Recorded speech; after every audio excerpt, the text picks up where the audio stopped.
ওই যে 2 দিন ইন্টারনেট বন্ধ করে মানুষ খুন করে গুম করা হয়েছে, তাদের হিসাব তো কেউ দিচ্ছে না।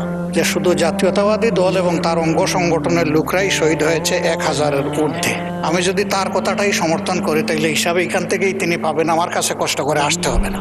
মাগরিবের আগের আলোচনায় সরকারি দলের একজন সম্মানিত সংসদ সদস্য আমাকে কোট করে একটা কথা বলেছেন। বিষয়টি জুলাই শহীদদের সাথে সম্পর্কিত।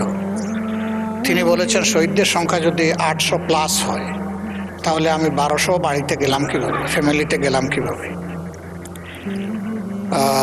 ওনাকে আমি এখন দেখছি না এখানে, উনি থাকলে ওনাকে বলতাম যে হিসাবটা মাননীয় প্রতিমন্ত্রীর কাছ থেকে বুঝে নেওয়ার জন্য।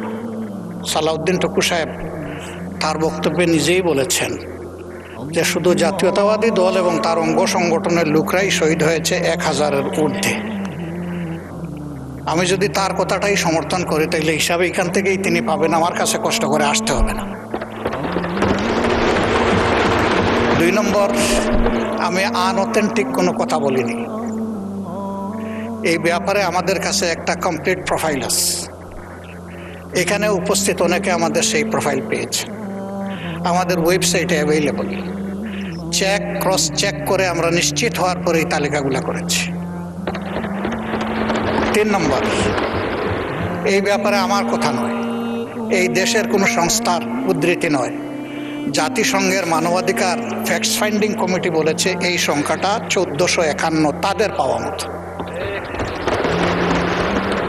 বিভিন্ন জায়গায় যখন যাই, কিছু মানুষ আসেন, তারা অসহায়ের মতো মুখের দিকে তাকায় থাকেন, এরপরে বলেন আমার বাবাটার কোনো খবর আপনাদের কাছে আছে কিনা।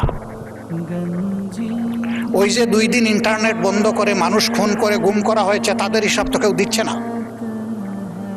এ সংখ্যা তো আরো বেশি।